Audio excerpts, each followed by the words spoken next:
Welcome, welcome, welcome. We would like to welcome you on the first edition, first ever podcast for the Fourth Man Movement.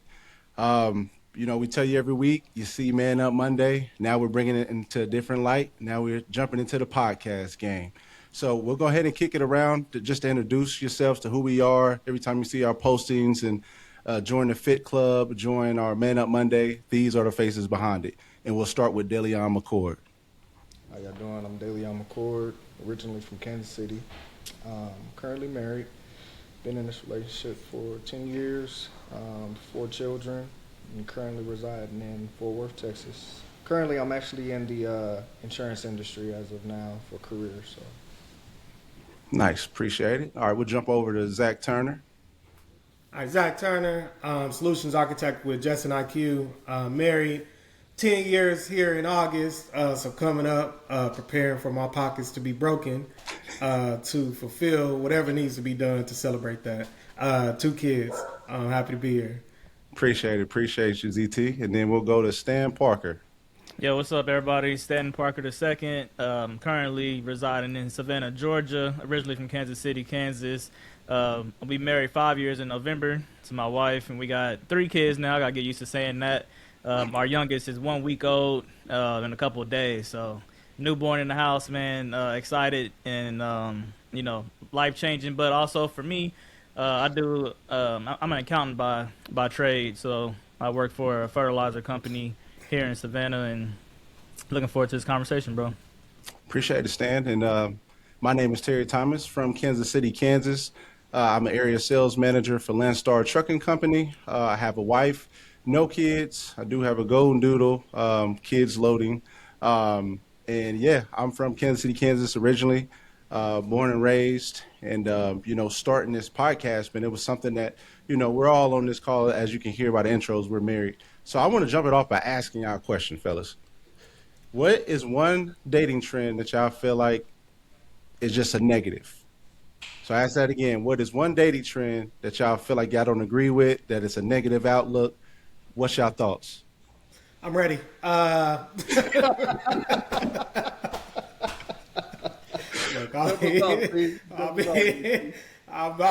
I monitor. I'm not in the streets, but I do monitor the situation. Man, transactional dating, man. Transactional dating, it's always on some level been around, where it feels like the exchange of money for sex, or money for companionship. And it seems like it's just so much more popular, it's so much more normal, and people think that you can start a relationship, like that. And you can't start a base.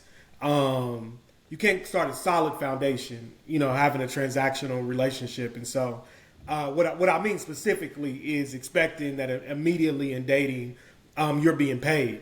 You're being, you getting some type of allowance, or you can only go to certain types of restaurants, or, women being, believing that they need to be paid to date. So you're dating, but you're expecting that money's being dropped in your cash app all the time, that, that you are being taken care of by somebody you're just dating, not a fiance, not a husband, not even somebody that you've been with for a while and y'all moved in together, but somebody that you're just casually dating, trying to get to know, trying to figure out if we're going to make it.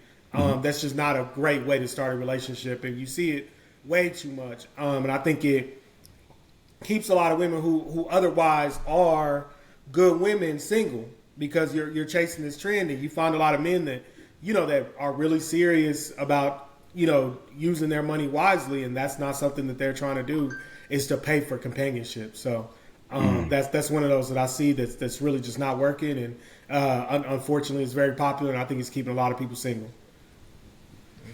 Yeah, that's real, bro. I'm gonna go right off of that because expectations in general, I think, can kill any relationship, romantic or otherwise. And if I was to bring anything back, I would just say, like, I think dating should be fun. You know what I mean? Like, I think there's people starting on day one with this level of, like, man, they got to take me here, they got to take me there. And it's like, man, when Chanel and I were dating, like, we just had legit a good time with each other. You know what I mean? It's like, that's supposed to be the fun season, the time when y'all can just like, hey, you want to get on this, this flight and go on a trip?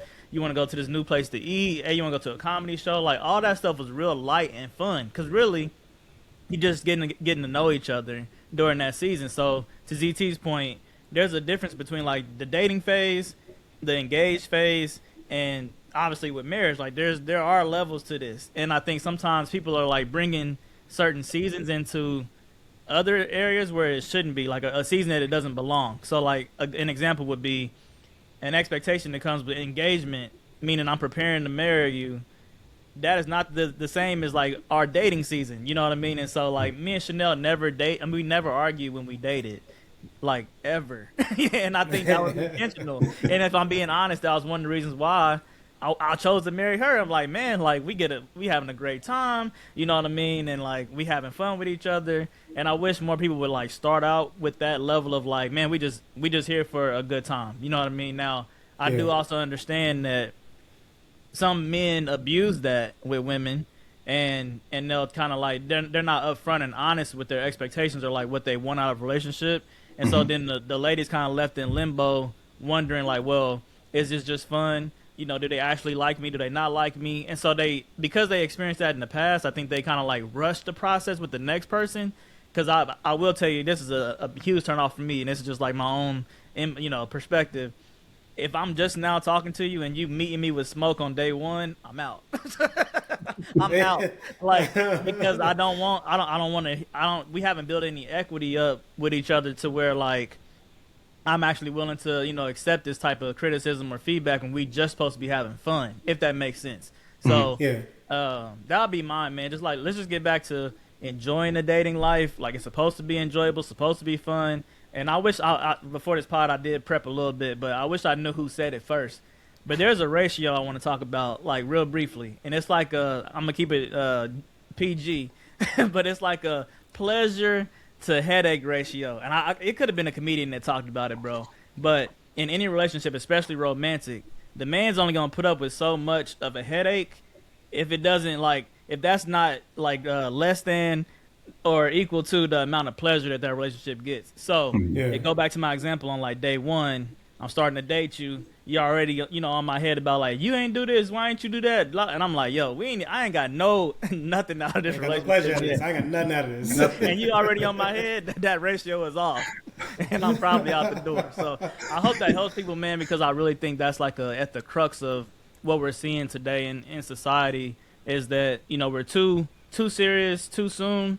We have too many expectations for each other, and then we don't allow each other to grow into the other seasons. Because after our dating phase, now when Chanel brings something to my attention, and it is somewhat of an argument, we got skin in the game. We can deal with that. You know what I mean? Whereas like on day one, I wasn't willing to have that conversation.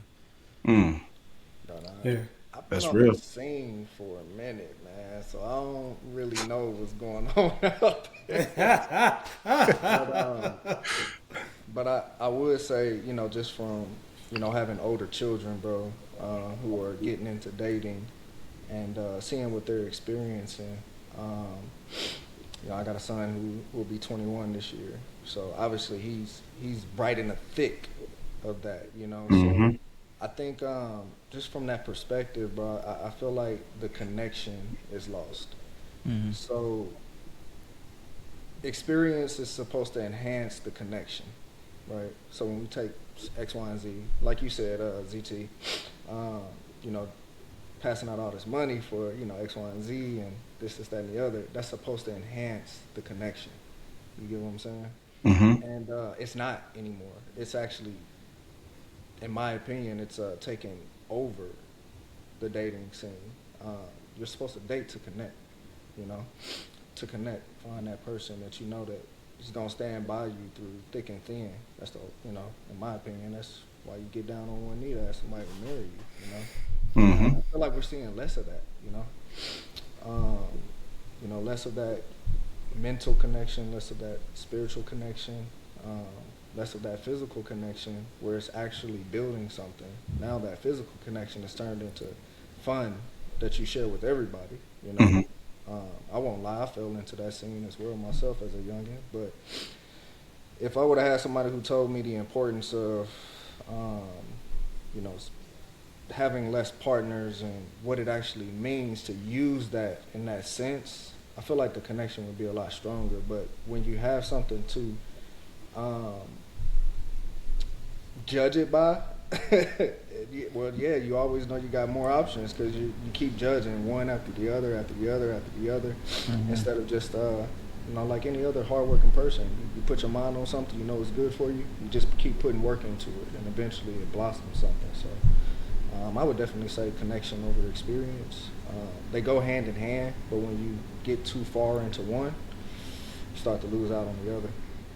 Absolutely. Hey, I'm with you on that. I think I'm so much of like the trend that I'm seeing a lot being newly married is like a lot of people don't give themselves time to figure out who they are before they act whoever they actually marry. So I think they go with like anything with like our careers. You kind of want, a fast track. When am I gonna get promoted? Kind of like an instant gratification type thing, right? And I think sometimes that can get carried over to relationships as well. Because I think you tired of the dating pool, you tired of being on Hinge, tired of being on Bumble, tired of going to the club. So it's like, hey, where my person at? And then when you do get one, it's kind of like, all right, am I being too pushy? She seems too perfect. Like, you know what I'm saying? Like you want it to be perfect. So I think sometimes people can get that perfection part mixed up with too early. Like you can have that fun and have that buzz early on, but I think when people start saying, "Hey, let's get married," and start putting that pressure on that person pushes away. Instead of finding you a partner that understands, like, "Hey, I know it's going to take time. We may not get married within a year or two, but I'm willing to take this journey and this step with you." So I just think that instant gratification is the thing that I've been seeing. That I don't agree with it. Take your time. Yeah. Yeah, most Yeah, definitely. I think. I mean, but to your point too, I think that's a part of like you got to talk about that stuff, right? Like I Yes. think, like you ain't got to be day one, you know what I mean? Because like you said, you can scare somebody off, like, hey man, are you interested in marriage? But there's a way to ask it in a way Hmm. that's like you can check the temperature with somebody, like, hey, and I ain't even on that right now.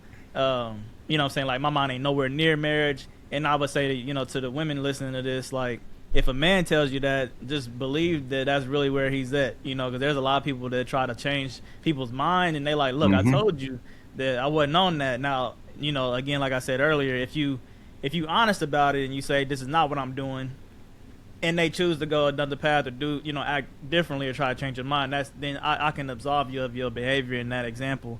But where I don't like is like men that are like, man, I can see myself settling down with you. You the one, you so cool, da da da, and then it's like they stringing her along for years and years, and they know in their heart Gaslight. You know, in their that heart. they that they don't want to do that. I don't Yeah. respect that at all, and I think that's where women are kind of frustrated. And to my point earlier, like they force a little bit or push a little bit because they're like, nah, the last person, what I'm saying, he wasted 7 years of my life, so this next person, I need to know, on our first date to Cheddar's that that this is actually going to be something that materializes, and so if you're a new man coming into that situation, that's why you kind of like, hey, like I ain't him, you know what I'm saying? Like I just met you, I don't even know you Hmm. like that. I ain't seen you go through a lot of seasons. I don't know your people. I don't know your family. We don't even know each other. But they just want you to be like serious immediately. So you met with that smoke, and then I think that turns people off. That's like my real synopsis of everything and how it plays out in real time. I agree, bro. T, like you said, bro, tired of being on Hinge and on Bumble. Too much swiping. It get old, bro. Speaking from experience over there. Nah. But nah, I would say that that's real, bro, because like you said, when you spend so much time and you're going through so many different profiles, it's just like, or you match with somebody and you messaging 7, 8 people, every other day, there's a part of you that's getting burnt out. You Hmm. know what I'm saying? Like you're constantly looking, constantly searching, flicking through a haystack. And you find one person who seemed like they might be on the right track, and it's like, gotta hold on to them. I got to. Yep. I'm Yeah, pouncing on it. might, Yep. might be is the key word there. They yeah, might they might be. They got a little bit of potential. You marrying potential. You Yeah. chasing potential, and that's all bad too, man. Is that they don't have it. They don't have it all together, and but you like this is still better than what I'm seeing. I'm a settle. So I think it's tough out there, man. You got a lot of I think for women definitely because you have so many less qualified men than you have qualified women. Especially for the black community, for those women that say, I want to be with a black man, like I want to stay within my race. When you look at, not only, because you got to have a certain, for whatever lifestyle you want to live, there's got to be a certain income level. It's not to say that you a gold digger and, you only after these millionaires, but nah, you for whatever lifestyle you're trying to live, I got to be able to set a minimum. You got to at least be working. You got to, maybe have his own place or at least to have a real reason why you got a roommate. So you take things like that, and then the guys that are not in relationships, guys that are going to be, faithful and have, a decent head on their shoulder, versus the women, I think they're at a deficit. And so you see a lot of desperation, and you see a lot of, exactly what you guys are talking about, where they're jumping out the window, way too early. The moment they find somebody who kind of seem like maybe they got it together, and then they like, maybe this might be love, and that's all bad until you get past that honeymoon period and done had a real argument. You don't know who you with, man. You have no idea who you with till you done had an argument. That honeymoon period, everything good, man. You know what I'm saying? The dates, the sun is shining, the birds are singing, you got the little butterflies and everything. It's all good. It's all good until that first couple really of knockdown drag out arguments, and then you realize who you really with. Are they gonna fight to stay together? Are they gonna listen? Are they gonna let go of their pride? Are they gonna come off their side and kind of try to meet me in the middle, or there's someone that's immediately done? Because you get a lot of that too, is that people are cool up until the first fight, and then all of a sudden you just off of them because you thought it was supposed to be like that forever. Now you like, nah, you changed. Nah, man, you just seeing who I really am. Like you made it past my representative, and now you seeing the real me, and and that ain't always. It ain't never as good as what it looked like with the representative. And you gotta decide if you really trying to be with that person. Hey, on that point, I want to kind of, bounce off that with what you just said, ZT. So what was the process y'all went about finding y'all wives, and what about the process? What process did y'all go when it came down to saying, hey, this is the one? Like, what finalized it for you? So my question again, like, what process did you go through to find your wife, and what made you choose that partner, and what was the mental process and physical process behind that? Yeah, I'll go. My wife was. I stumbled on my wife. I wasn't looking. I was exactly what Stan said. A little bit, trying to take a little time off. Just got out of a long relationship. I had 2 long relationships, back to back. Jordan 96, 97, long relationships. And I was like, bro, I'm done. Like, I'm tired. You know what I'm saying? I just moved to Kansas City. I was just trying to get my life together, man. I didn't feel like I was the man that I wanted to be. I didn't feel like that I was ready to be anybody's, person. I was trying to figure out stuff for myself. Because you got to take into account, too, like, why did you fail 2 long relationships? What's wrong with me? So now I'm trying to figure that out, too. So I was in the gym heavy, working hard, trying to get my career where I wanted it because I just switched to a new company. And really just mentally going through whatever needed to happen to get myself in a space to be with somebody again. And then I had a friend who was going through a breakup, and she asked, "Hey, can you just hang with me today?" And and through all the adventures of that day, she ends up inviting one of her best friends out because we just happened to be near her house, which ended up being my wife, eventually, and so we all hung out for a little bit, and then we met up later at this bar. But I knew immediately there was a connection. We sat and talked at that bar the whole night. She actually left us. She went and sat somewhere else. Like, so I think she saw it too, and she was like, "All right, man, y'all kind of hitting it off." So she went and sat where she was in eyes where we could see her, but she didn't. She stayed away the whole night, and we connected, and then we started dating. Just like Stan said, it was fun. Like, we just. Just random stuff, man. Let's go out to the river market. You know what I'm saying? Let's go to, I had perks at the job at the time, man. I took her to a Chris Brown concert in the suite. Put her up in the suite, because we had her with the job. And so, there was no real expectations, man. We could do the Chris Brown concert in the suite, and we could still be eating at Cheddar's, spending $20-$30. Like, we could do. It was just hanging out. I went and fixed her dryer. Because it wasn't working, so it was just like real casual stuff for each of the dates. And then I would say I started to think that she was the one. We had, we going along. We got married. We got into things kind of quick. We started dating in June because it was right after her birthday. We started dating. Our first date was in June. We first met really like in June and kind of first hung out in June. Man, we moved in together that next April. Was engaged that next May, was married that next August. So we wasn't playing around. I gotta lock it down. I gotta lock Hey. it down. I lock it down. Now- Hey, now hey, one. look, man. Look. When a man finds a wife, he finds a good thing. I said, all right, man. I think I got a good thing here. Let me make sure. These other cats. So I put a ring on it. But well, she started. It was weird. It's just gonna sound weird to say. It's gonna sound weird to say, but she just listened. Like, she was just into my life and very supportive. And I was at a place where I was where I felt like, man, I wasted a bunch of time, in these other relationships with these other companies. And I'm trying to almost like reinvent myself and really, really push myself to this next space. And she was right there behind me, right there pushing me, giving me my time when I needed it. Always listening, always, I would say like, I had this issue at work and da-da-da-da. And the next morning she would text me, hey, good morning. I prayed for you. When I got up and prayed, because she prays every morning, still down on her knees, on the bedside. She was like, I prayed about that situation. And not just like an overview of the situation, but like in detail that, that Carl would stay off your nerves today and not trip in the meeting about. It was a real detail. Like you could tell she was really listening deep about the stuff that I was going through. And that was just different. It was just different for me. Maybe I was love deprived. I don't know. But it was just real. It was just real different, and it made me say like, if I'm finding a partner that's going to help the journey, that's going to help me move forward in life, that's going to help me push myself, she's that person, because she's so supportive, and and she gives me that. Even now, she done got. I told her, hey, we gotta record this pod. She's like, cool. I'm gonna cook, something for the kids, and I'm gonna make sure that what you're doing, is supported. And so. You just really need that, man. And I knew for where I was and where I wanted to go, that she was a solid person to go along on that journey with me. Absolutely. That's fire, bro. Yeah. Want me to go? Hey,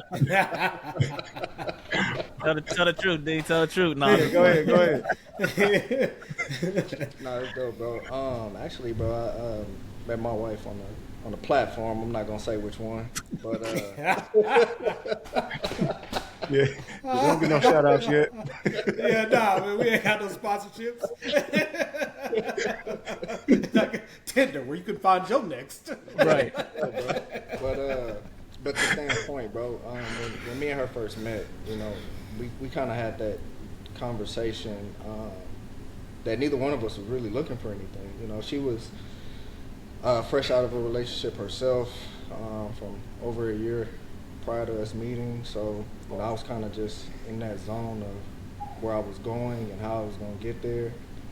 And yeah, bro, that blossomed into like 8 months of us like just acknowledging each other, kicking it. It kept growing, over time, bro. It just kept growing.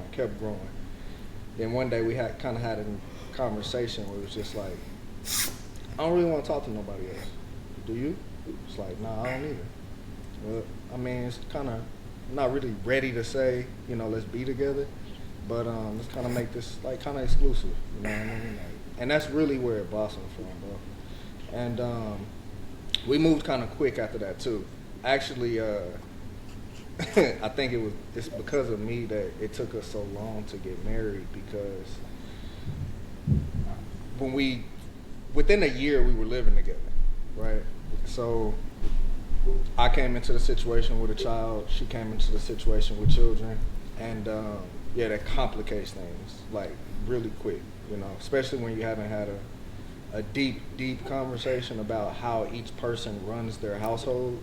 So in my head, like you said, I'm getting all of this fire back, and it's like, yo. But as a man that's trying to be a leader, it's just acknowledging like, okay, there's a solution to this. Now we just got to take the time to actually figure it out. And I will say this, I knew she was the one, because regardless of everything, bro, she was always there. Especially in the beginning, man. Like, I would literally enjoy talking to her throughout the day while I was working. Like when I had that free time, bro, it's just like conversations, like throughout the day, all day. If I didn't see her, it was cool, never a big deal. Mm-hmm. But I always made sure to reach out to her. And I appreciated that because some people actually don't care about what you got going on. It's like, what can you do for me? You know, but she was never on that time, bro. She was always on the bigger picture, I would say.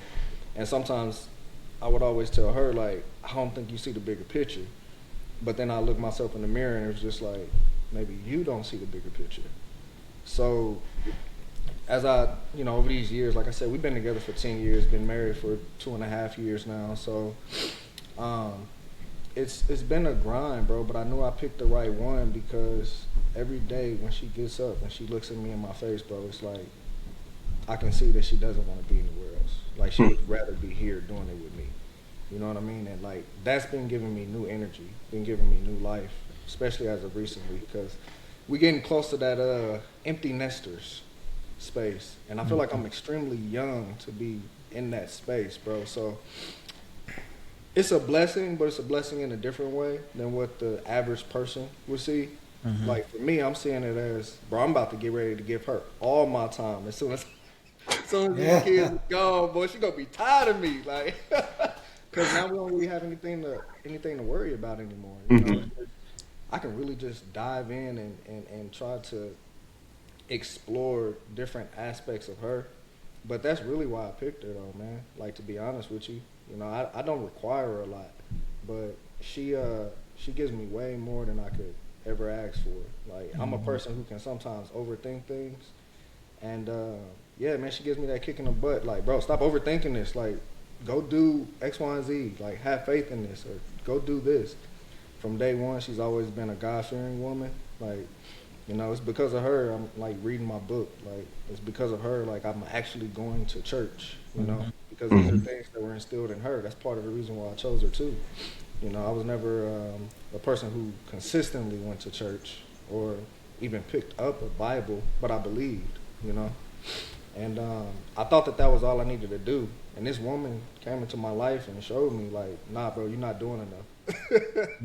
Yeah. That's the one thing I hate hearing. I hate hearing, like, I'm not doing enough, but sometimes you gotta hear it. And she was that one person that was always willing to tell me, like, hey, you're not doing enough if you want to get to where you're trying to get to.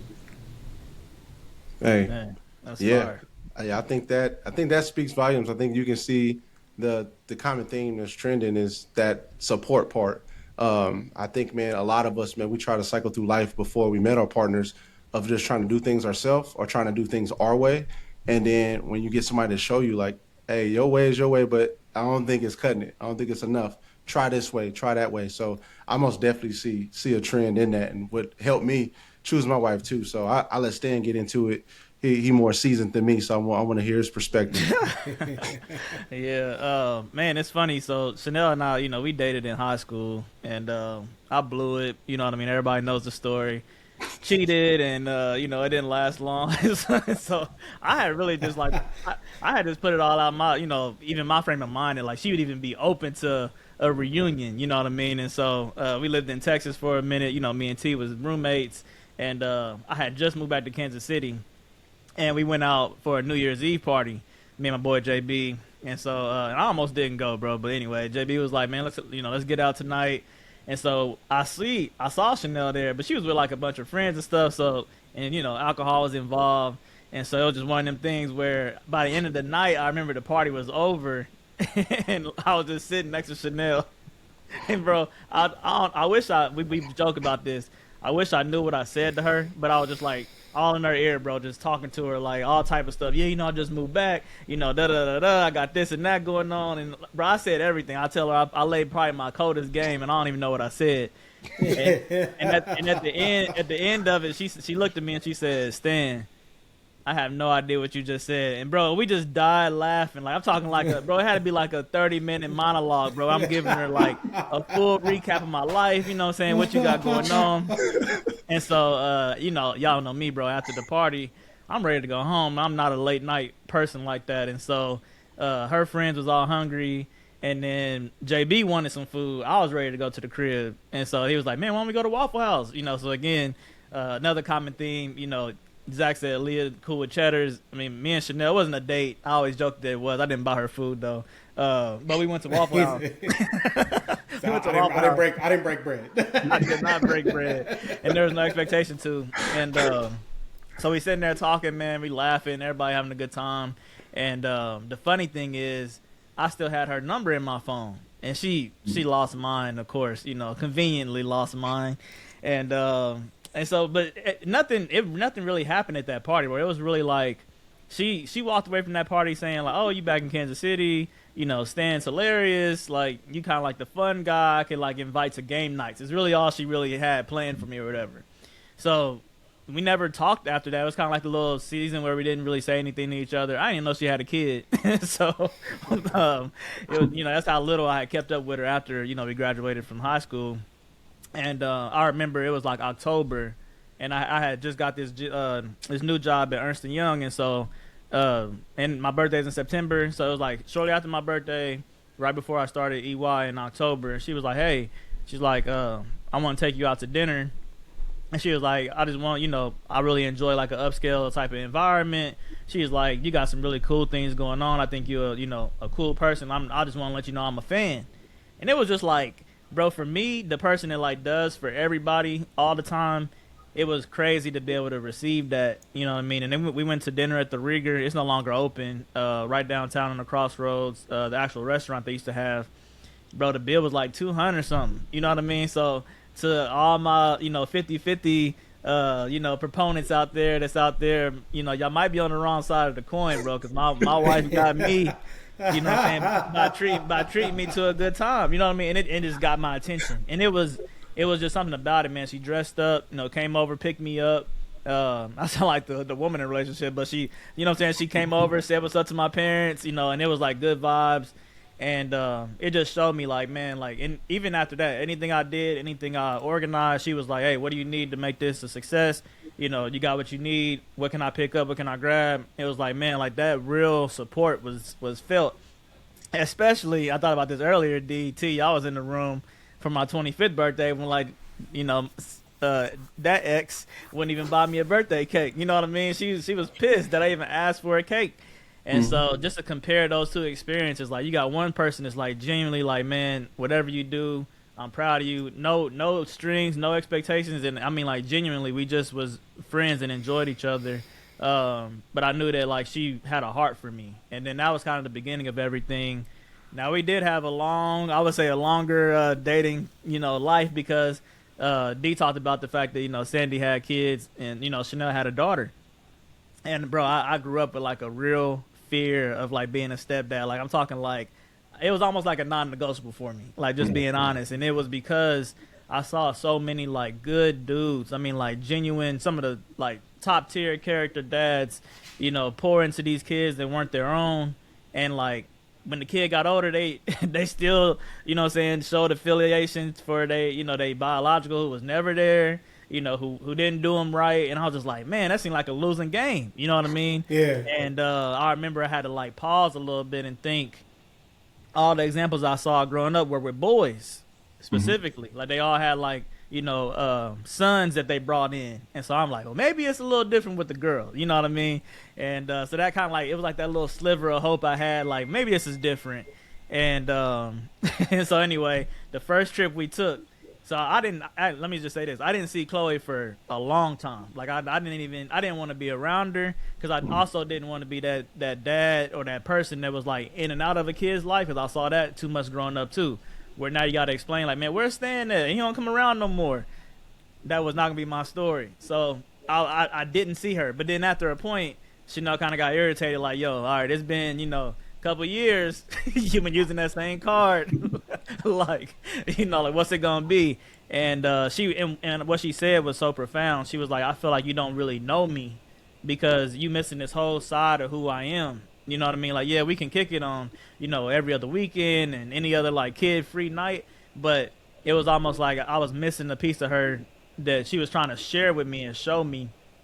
But the funny thing is, bro, we went to, so the first time I ever meet Chloe, we took a trip. And bro, I'm just sitting there brushing my teeth, minding my business. We went to Branson. We all in a little room or whatever. Chloe walks up to me, bro, and says the same words that I did not want to hear. She walks up to me straight, like with unprompted, none of that. And by the way, you are not my dad. Oh, oh, shut up. I was like, Ow. I was like, yeah, I know. I mean, I look. I'm like, I never said I was your dad. You know what I mean? Why you gotta say that? So Yeah, wait, yeah. Where that come from? And so, bro, I was so jaded. You know, you think about a person's fear. The last thing you want is for that thing to show its head. But even in that moment, bro, it was Chanel that like kind of brought me back to center and was like, look, I know that was rough. You know what I mean? I know that's not what you wanted to hear. But here's the other side of the coin. And I will say this, bro, like just to kind of boost my my stepdads out there, bro. One thing that I thought about is that a lot of parents they don't get the opportunity to see how kids or how people actually interact with kids. But I got to see like firsthand what type of mom Chanel would be if we ever had kids together. Like that's a cheat code, really. You think about it, because everybody else is just kind of like saying some stuff they would do. Man, if that was me, man, I'll never give my kids a tablet. Oh, they would never be on screen time. All right, bro, that's all hypothetical, and what I'm saying, like from a theoretical position. But I got to see Chanel the way she cared for her kids. I'm like, man, if I had a child with Chanel, I know she'd be a great mother for my children. So it was a little bit of that, man, of a little changed perspective. And then, we go through different seasons together. We experience grief together. And then you just kind of realize, like, man, she really here. And she brings out the best of me even when I don't want to hear it. So that's kind of the other piece of it, where it's like, man, if what she's telling you is actually good for you, then you should probably, like if she's prompting you to pray together, you know what I mean, and you don't want to necessarily pray, it's like that's probably the one. And she had plenty of opportunities and reasons to leave your boy. But the fact that she stayed, and the fact that we persevered, now about to walk into 5 years of marriage, bro. So there's a lot of that. hey, that's crazy. Hey, the common thing, like I said, man, it's that support system. And finding that person that gets you. Obviously, we have a lot of trial and error, or some trial and error, and then you just this one person can blow your whole world up in such a amazing way and showing you who you are. And I think that's the same with me and Morgan. Like Delion, we met on an unnamed app, and man, you swiping. It's almost like you walking up and down the grocery aisle, bro. You pick something. Nah, I don't want that. I'm gonna get something else. It's just like it. It's just like it. And I just feel like I got so tired of it. I met her. She was in Austin. I was there for a concert. I was there with some friends, and then I swiped on her right before I left, and then we matched. And what's crazy is we was texting and like talking maybe for about 5 months before I even seen her face. So I mean, I thought I was getting catfish, to be honest with you.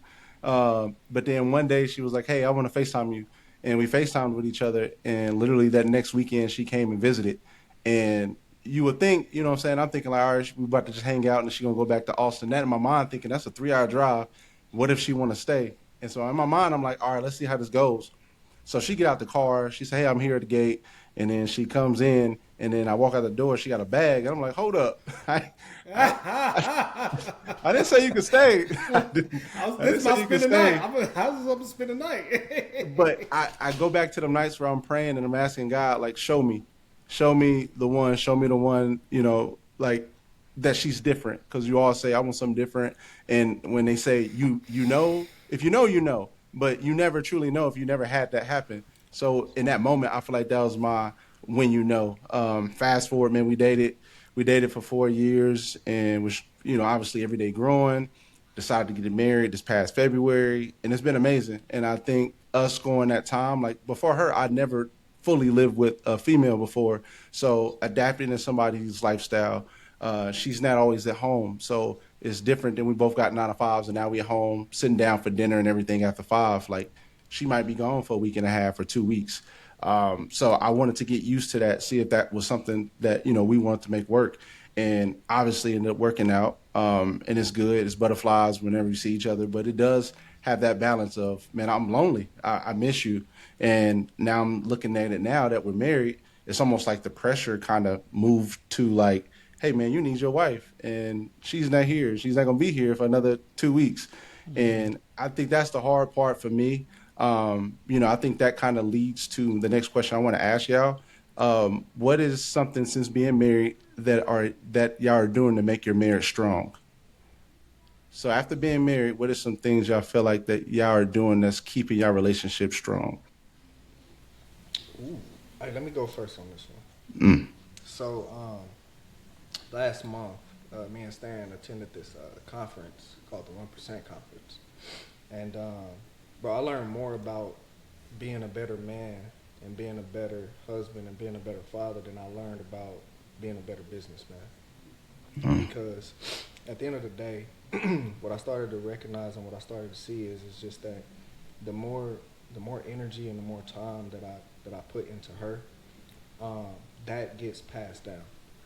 So when I'm pouring all of this into her, and I've been reaping the benefits lately, bro. Stan, don't feel bad, bro. My wife just took me to the nail salon today, bro. She was like, "You need to get them toes cut, like da da da, let me rub your feet." Bro, I had card in hand. She was like, "Beep," swipe that.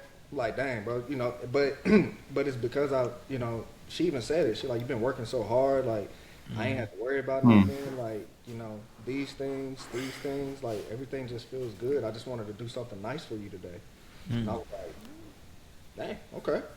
You know what I mean? So I think that the more I pour into her, the more she actually reciprocates it back to me in a form that's visible for me. You see what I'm saying? Like not in a form that she thinks that's visible, but those things take time, right? It takes time for you to learn your partner. It takes time for you to learn what they like, what they don't like, what they will experiment with, what they won't experiment with, and things of that nature. And I'm seeing like the love and affection when you're aligned, God, husband, wife, children. Well, I started seeking God at the beginning of the year, bro. Like, and I ain't gonna lie to you, up until April, I was struggling, like, with a lot of stuff mentally. How I was not reacting or responding correctly to my wife or to my children, thinking that I'm fixing a problem, but I'm actually exacerbating it because I'm not understanding fully because I'm not aligned. So I realized when I finally got aligned, bro, like, it takes time. Just like God had to wait for me. Okay, I gotta give them a chance to get on track. And once me and her got on track, it's like, dang, the kids seem like they're falling in line. You know what I mean? Like it's just like everything is flowing. You know what I'm saying? So, and things that I used to look at as a negative, and I'll shoot this one out to y'all real quick. I mean, now we have the ability to have somebody come and clean our house for us, once a week. That frees up time so that we can spend time together. I used to look at that negatively. I'm like, that's another bill. You know what I mean? Like, I don't want no more bills. I don't want no more of this. I'm trying to stack this and do this.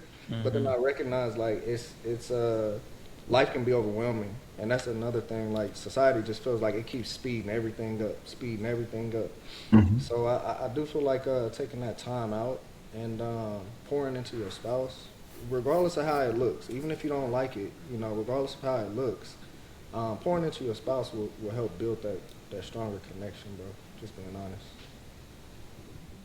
Yep. Man, that's dope, D. Yeah, that alignment, man. Like I think my key takeaway from that conference we went to, they basically said like anything that you're dealing with your marriage or in your life, it's all between you and God, and it's a vertical thing. You know what I mean? And like people talk about being aligned and the importance of it, but it's like when you really locked in, like because I hear like you hear people talk about like, well, my wife don't, and my kids is, and I'm like, bro, if they realize like it really all comes back to you in some form or fashion. I know you don't like that answer, but it's like in reality, God is saying like, nah, you not necessarily where you need to be either, which is why we encourage people to hop on Man Up Monday, to come into our events that we have, because it's like, look, we don't have it all together, but we working towards getting it all together. Like we hold each other accountable to say, look, man, I know there's better. And so like for me and Chanel, it's just like, bro, we continue to maneuver between different seasons that require like different versions of us. So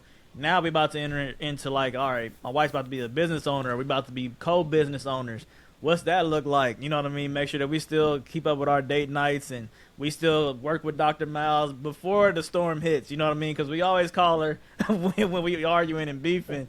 But it's like, man, before you need that, like, what's that maintenance? Hey, let's just make sure, hey, we got a lot coming up. We got a newborn baby. About to have a new business. Like, things are changing really fast.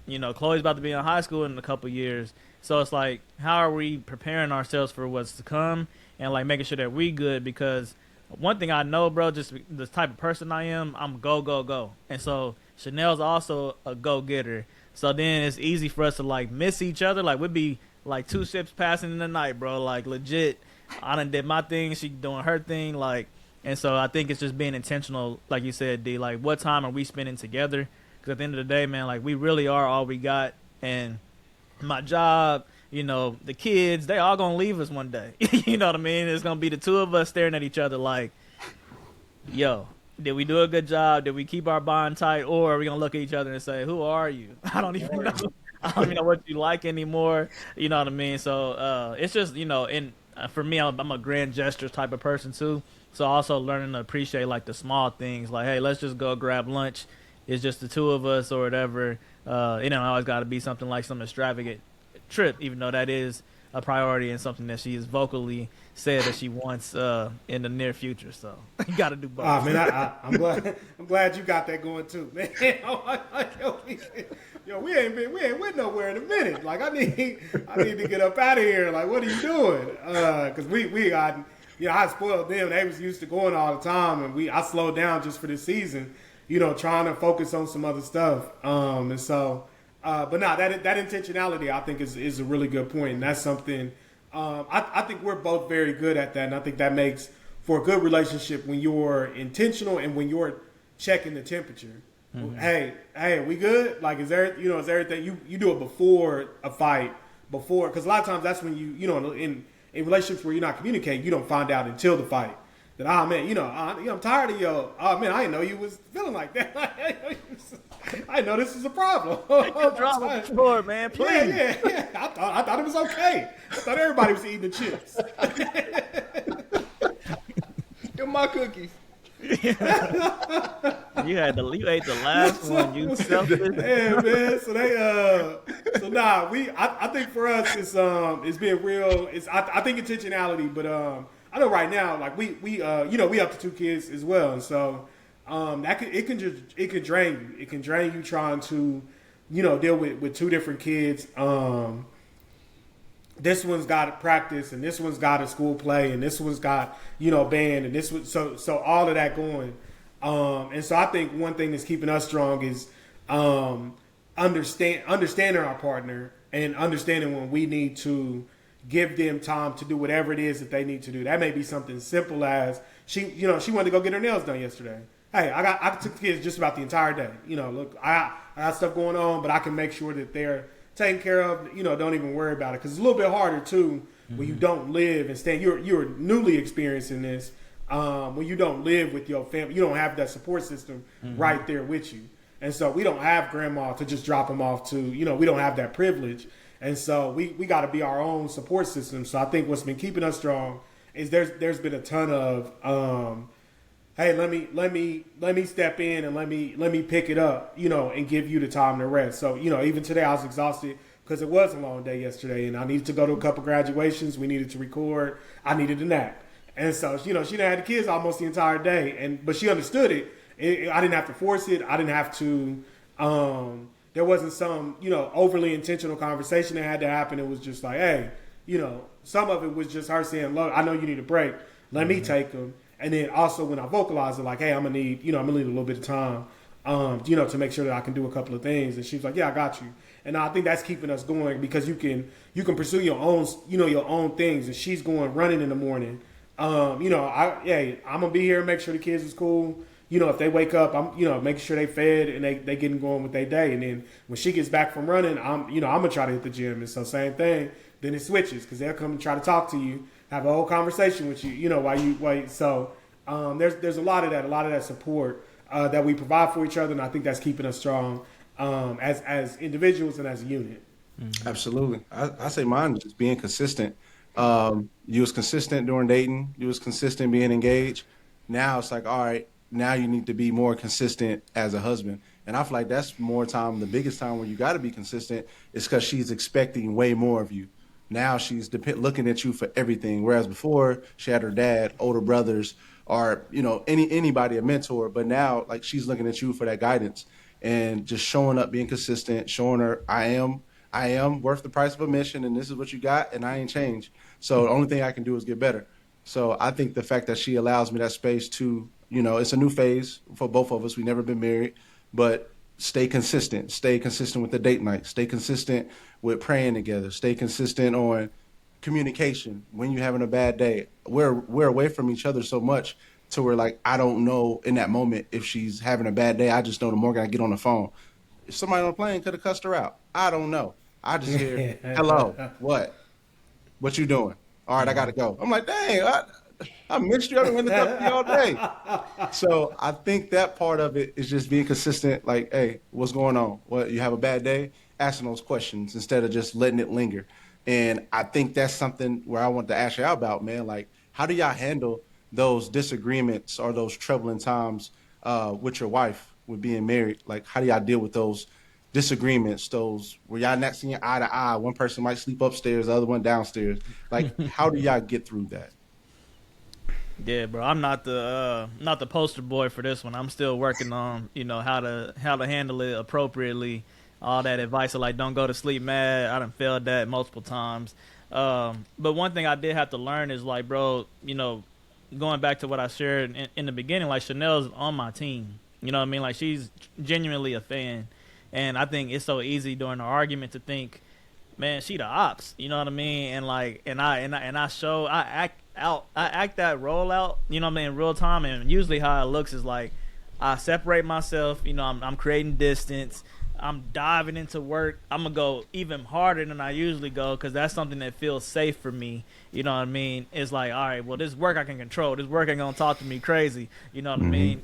This work, once I'm done with it, I know I can check it off. And so it was a lot of like conflict avoidance, which is something that Dr. Miles had to really help us with. It's like, no, like don't run from the conflict. Like that's where the actual like growth comes from. You know what I mean? And there's a way to do it. I've learned just being with Chanel for this long. Like I can't just go full steam into it, or she can't just come full steam into it. We gotta ask each other like, yo, you want to talk about it? You know what I mean? And if it's a no, it's a real no for both of us at that time. You know what I mean? But it's like, give me a minute. We can talk about it, tomorrow or in an hour or whenever. But allowing each other that space and time to like really process what we're going through. And then this is something I practice regardless. I'm continually reminding her like, look, we gonna make it through this. This is not the end of us. You know what I mean? Yeah, we arguing, we beefing right now, but like, I still want to be with you. I gotta like verbalize those things because I know some of the other words we use might not be as loving and kind. So I gotta be like, hey, look, we still on the same team. You know what I mean? We're gonna work through this. I still love you. I still want to be with you. You know what I mean? Like I got a constant reminder of that, and I ain't gonna lie, bro. Like I'm one of them people. Like when it's an emergency, I'm doubling down. I'm praying more. I'm out here reading my scripture. Like that's when I'm really in my bag. When I should be doing it more consistently along the way. But that emergency, bro, is something about it. Just bring you to your knees quick. And be like, hey God, I'm sorry, because again, it's something I've done. You know what I mean? Something that I've done is not right. And so just repenting of that and apologizing and stuff. But I'm definitely not the expert on that one, bro. Like I lean on Dr. Miles's coaching and her therapy sessions and stuff because it allows us to hear each other differently. And I would say that too, man. For anybody that doesn't know Dr. Miles, the thing I like about her the most is like she's what I call like bilingual. Like she obviously is a woman, so she speaks very well to a woman's experience and stuff, but she also understands where a man is coming from, which is very unique. So I think sometimes like women may miss that when you're talking to them, but she's like, no, I understand. Like you the head, you carry this responsibility, you know what I mean, and all of that. So I think that's kind of what that'd be my answer to that question, bro. Yeah, I know we read a book. I wish I could remember it right now, but it was around communication, and so I think we're the very first thing I do is try to check my own temperature, and make sure that I don't pop off because I'm bad. We grew up playing the dozens, and so I got your mama jokes on lock. I got a full clip. I got a full clip for anything. I know your insecurities. I know stuff about you, and I'm ready to go.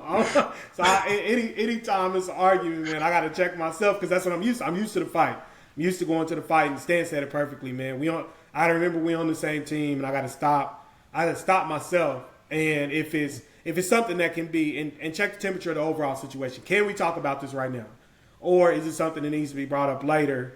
And is it something that needs to be thought about overall? You're not gonna get not gonna get everything. And so I'm gonna decide whether or not it's a battle worth fighting first, and then if it is, making sure I bring it up in the appropriate time, and then I'm fighting fair. That I'm not bringing up a bunch of old stuff. I'm addressing this thing specifically. Mm-hmm. I'm addressing it calmly. But those are things I've had to learn over time, just to handle coming from such a rough environment and being ready for the fight.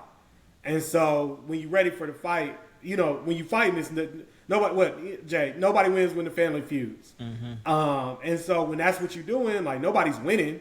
Like you feel like you're winning because you're like, I gotta, look, I won. Like she shut up or she done got off this point or whatever it is, and I didn't win. Like I hurt my partner, I hurt my teammate, and nothing was resolved because all I did was say a bunch of sharp stuff, to hurt her feelings, and then now we got to figure out how to move forward. And it get bad enough, and now you're trying to figure out whether or not to move forward.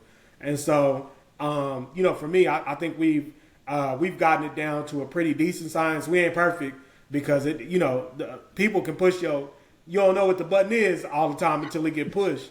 And then the next thing you done popped off and you like, oh shoot, it came out. And look, it is what it is now. It's out there now. We got to deal with it. Yeah, man. It's like passing gas or something. I tried to hold it in. It's only two of us in the room. It's all right. Now it's floating around here.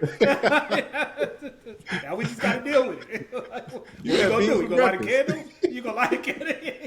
Bro, it's so hard not to pile on. Like DT, I'm still learning that, bro. Because like when you bring up that old stuff, it's actually like more damaging. Even though in your mind you thinking like you building a case. Like, look, here's my point, and I'm gonna point to 3 different things that support this point.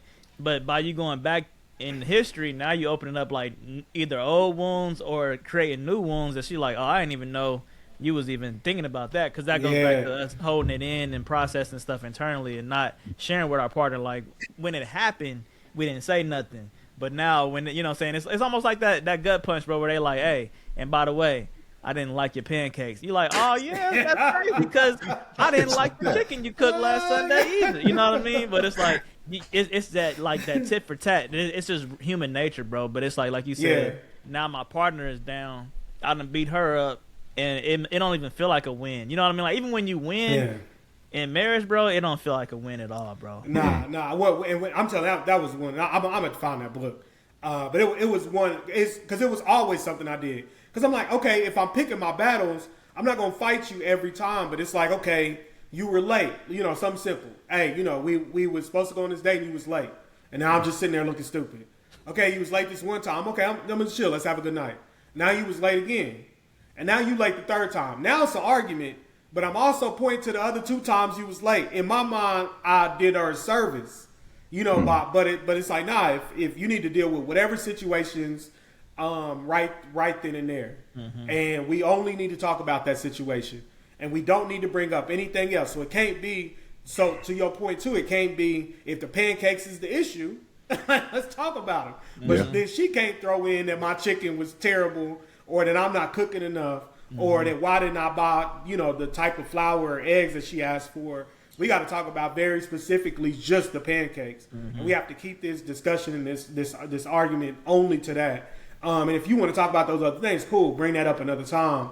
Or we talk about that right then and there. But it's like you said, it's when you get to piling on and now you just throwing haymakers and you trying to see who falls. And now we both bloody, one eye shut, lip busted, and nobody won. Now we bruised up. Now you're right. I might be sleeping somewhere else, or at the very least, I ain't getting none.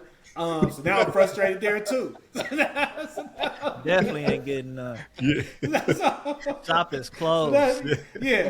Shop is closed for business, and now double frustration.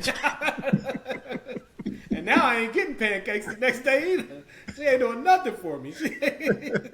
And so, and all that other stuff, man, the passive aggressiveness, because we used to have it bad, man. I didn't think, and that was one of the things when I talked about earlier, knowing yourself. What was I doing in these past relationships that really failed us? And learning, and you can learn it within your relationship, or you can learn it after a breakup. But that was one thing. Is I was like, man, I was always ready for the fight, and I'm gonna go at you, and I'm gonna make sure that I dominate and I win every time. And you know, over time, you realize that wasn't healthy for anybody. Nobody won in those situations. So to make this survive to get to this 10 years, you know, we've had to learn, and you know, and we stumble from time to time, and then you know, you got to go back to the drawing board and you know, and get back to the game. Yep. I just feel like arguing was so foreign for us when we was dating and like engaged, and like now I feel like we didn't had maybe what 3 fights, and that might have been Oh, the shoot. 3 we didn't had in all them years. So it's like very foreign. It'd be about something small too, man. It'd be something like, oh, you didn't take the trash out, you didn't clean the bathroom like you said you was gonna do, or you know, something, anything that small, man. And then now it turns into, now it's days of us like showing a little resentment, or it might be a 1-word text instead of "Good morning, my love." It's just GM. So it's just Shoot. And that's you. yeah, that's me. GM is crazy. hey, lowercase too, so you know I'm mad. No emojis. You get no Oh yeah, no emojis. emojis. No, Mm-mm. Ain't nothing, man. But like I said, having a healthy communication, being able to talk about it, like you said, if it's about one situation, make it about that one situation. Not tagging on last week. Remember, you said you was gonna do this, and nah. Let's talk about what we talking about right now, and then we can talk about that. You know, once we get through this hurdle. So now I'm with you. What about you, D? Ooh, Yeah, the folks. nah, man. You know, I don't believe in all that zodiac stuff, but my wife do. So we both Scorpios. So, you know, I've always been hot-headed since I was little. You know, you step to me sideways, I don't care who you are. Like, we gotta handle this. So, and she's the same way. You know, and that's what I love about her too. But when you get, you know, 2 forces that that's bucking like that, you know, as a person who's always seen himself as a leader, sometimes you do, you know, you fall into that trap. You know, like y'all said, you're really trying to defend yourself against something that's being said against you. You know, so what you end up doing is you try to bring up these things to show consistency, but like you said, it just breaks down the relationship. And that's what I came to grips with, I would say, probably in the last like year and a half. Just noticing that I'm allowing small stuff to turn into big stuff.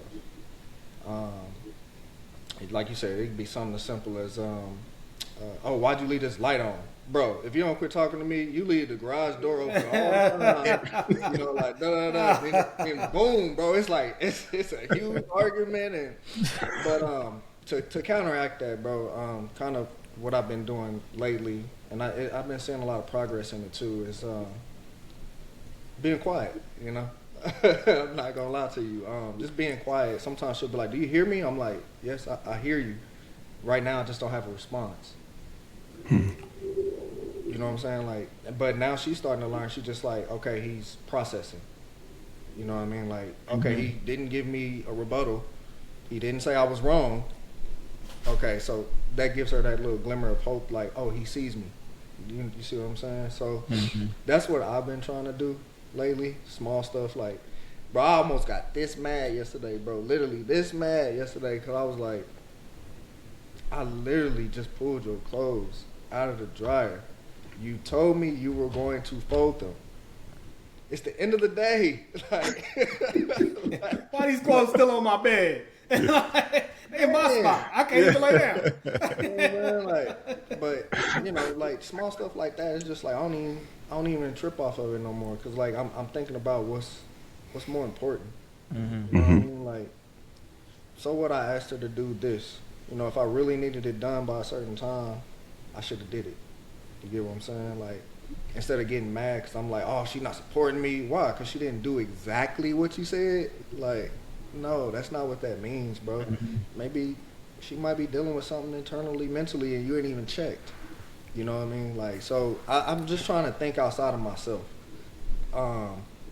and not put how I'm feeling all of the time, like in the forefront of it. Even though like I might have had a hard day, here you come with some kind of little thing that I think that's nagging, right? But to her, it's a huge issue.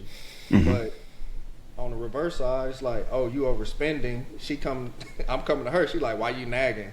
Like, we got the money. It's like that's not the point. Like, you get what I'm saying? So like, something that's small to me may be big to her. Something that's small to her, but be big to me. And I'm just starting to see that now, and trying to do my due diligence. Two things we don't do: we don't yell at each other, and we don't sleep in different beds. I don't care how mad you are. It's okay. Because at the end of the day, what I'm starting to realize is like once we lay down, your body has muscle memory, right? Bro, I just come here, come cuddle with me. I want some cuddle. I don't even care. Like, we back to back with it, boy. I be hot. hey, yo, take this, bro. I ain't got that too. But if we back to back, I don't care. You right there. You get what I'm saying? Like, I'm okay with that. Get a little shuffle of the feet. In the morning, like, she'll just be like, all right, whatever we was arguing about yesterday, it really don't matter. Or she'll be like, I'm still mad at you about yesterday. I'll be like, okay, that's okay. I'm not really thinking about it no more. I don't really think it's that important to be mad about. And then she follows suit, bro. You get what I'm saying? Like, she like, you let it go, so I ain't gonna be able to argue with him. You're not gonna be. I'm not gonna give you satisfaction. That ain't my testimony, D. I'm still God's still working on me on that one, boy. Yeah, but man. But it's. I think to the book, like here's one. A lot of times I think people think of marriage as a finish line. So because you went your whole life, you had this idea in your head. You shuffled through a bunch of garbage, and then you found your diamond in the rough, and now we together, now we married. We think of that as the finish line, and especially you go through all the stuff for the wedding but it's really the beginning of the journey. And the same way that it's super weird. We work on if we got professional aspirations, we'll go get our masters. We'll read these books, we'll go to these conferences. If we religion, same thing. We're gonna read our Bible, we're gonna go to Bible study, we're gonna do all this stuff. Marriage has to be the same thing. Like you have to work on, and I really want to say any relationships in general. You have to work on your relationship. Like there has to be real. So when you say that's not my testimony now, but it should be saying it's like, but I am going to work. We're going to work towards it. Like we're working towards it. Oh, yeah. And that's what because that's what it was for us. You asked us even just a year or two ago. Some of the stuff that went down, and it was like okay, just continuing to work towards it and purposefully work towards it, and not just I did good today. I didn't, we didn't really fight. Nah, like I'm gonna go get a book. I'm gonna go see Dr. Miles. I'm gonna go, we're gonna do things to purposely grow together as a family. And I think, so I think y'all doing, couples therapy is amazing because you don't, and not only when y'all on the edge of divorce or if she done moved out, you got another apartment.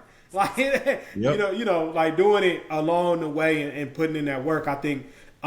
Just saves you so much time. I've seen a ton of people break up that just didn't want to do the work, and they was super compatible. They was finishing each other's sentences, and they just never made it. And it wasn't because they weren't the right people. It's because they weren't two people that wanted to do the work. And so I think I think I hear from all of us is that we are doing the work. We have done some work, and we want to continue to do the work. And I think that's what's going to keep us, from 10 to 20, 30, 40, 50 years, and be able to have continue to be together. Yep, absolutely. It all, my brother. Hey, we all doing our part. And that's all we can do. That's all we can do. That's why we got each other. We holding each other accountable. Man, I love this conversation. I think it's good that as men, we're all going through something different, man. But something we all share in common is leaning on each other, man. It's something we need. It's something that's important. Obviously, when we started the Fourth Man movement, that was the whole thing behind this is man supporting man. And now we're bringing women into our space too. So now we can see from a woman's point of view what she needs, what support she needs. So obviously, y'all know every Monday we got Man Up Monday. We're going to be pushing this content out with podcasts, so you'll be seeing us a lot more. You'll be seeing the faces behind the brand. So this will give you an in-depth conversation of hearing us out, hearing different subjects that you all may be dealing with, and questions that we may ask you all at home, like what are some things y'all dealing with, and then we can talk about it on here. Then I'll let Delion tell you about what he got going on, and then I'll let ZT and Stan tell you some other things we got going on, and then we'll wrap this call up. Oh, dope. Appreciate that, T. Thanks for the layup, man. We definitely are continuing to build from the Fourth Man movement, Man Up Mondays. We also have Man Up Elite, which is on Saturday. It's more along the lines of physical base, getting your nutrition and your exercise and things like that. Come in, ask those questions, get those questions answered, or at least get pointed in the right direction. If you don't know where to start, it's the perfect place to start. Your first step is showing up. Join us every Saturday, 11 a.m. to 12:30 p.m. Come with pencil and paper ready. Come with an excited energy, because when we on there, it's no different than this podcast. Like, we want interaction, we want the talking, we want to know what's going on, and so you can have that opportunity to get it off your chest and definitely start finding some solutions and answers to these things. Appreciate it, D. What you Yeah, got so for us? from my side, Stan's rocking it for us, but we will have the My Grind God's Glory. It's the first piece of apparel that we're putting out for the Fourth Man movement. And this all goes back into everything that we do. So all the things that we're providing, a lot of it for free. The proceeds from this goes back to help us to continue to support men, and so those will be up on our website, the Fourth Man Movement. .com this week, and so in a few different colors, and so I'm excited for those to go out. We've kind of been wearing them around, sampling them a little bit, and we've got really good feedback, so excited to share that with others as well. Yo, and everybody, I need y'all to mark this date on your calendar, May the 30th, Saturday. We shouted out Dr. Miles a couple times. Dr. Miles is going to be in the building. She's put together a 2-hour program for us. She's going to do a deep dive, intensive, focused on relationships. So if you want to upgrade your relationship, or if anything that we talked about today resonated with you, and you thought to yourself, like, man, you know what? I need to do the work on my relationship. This is the perfect opportunity to do that, man. Invite your lady out. Hey, I signed us up for this conference. We can do a date night afterwards. It's one that you don't want to miss. And, Dr. Miles is a straight shooter. Bro, she's already prepared. She's excited for this session. And so we just want you to meet us there, man, and invest in your relationships. We'll all bring our significant others as well. So it's not just something that we putting on for show. We're going to be there taking notes. Chanel's going to be by my side, so she'll be there, to hold me accountable on the things that I'm pushing out with this event. But the Covenant Within, tickets available on Eventbrite. Delion talked about Man Up Elite. That's also available on Eventbrite. If you have any questions, just shoot us a DM on Instagram, Facebook, wherever you happen to see us, and we'll be happy to get you those tickets. But please, man, like ZT said, we've done so much stuff for free, and those things have been valuable too. But one thing I learned is when you pay attention. So if you pay for these tickets, you're gonna come to this conference like, look, I better get my money's worth. So that's one of the reasons why we're charging. Obviously, we want to bless Dr. Mouse for her sharing her talent. She's been married over 30 years. She's a licensed therapist. And again, man, like, I'm not just bigging her up, but she's helped me and Chanel navigate some really tough times in our marriage along the way. So I know you're gonna be blessed by the experience. So definitely check that out, man. Not just for us, but for your own relationship. Honestly, it's the next best thing you can do, and it's a fraction of the cost of couples therapy. So we're really saving y'all some bread. Hey, saving some bread. Hey, we've been saying free, but this one, we want to pour into our community, and that's what it's all about. So with that being said, I know we started it with prayer. I'm gonna stand and end it with prayer, and then and then we'll wrap it up until next week. All right, cool. Well, God, we thank you for this opportunity. God, we thank you for those who are listening to this podcast. We pray that it blesses someone. Pray that it lifts their spirits. God, we want every man and every person that listens to this podcast to know that they're not in it alone. God, that we have a community that we're building that we would love for them to be a part of. And God, we pray that everything that we do, God, that you get the glory, that we remain aligned in the work that you have called us to do. In Jesus' name we pray, amen. Amen. Until next time. Peace. Peace. All right, y'all.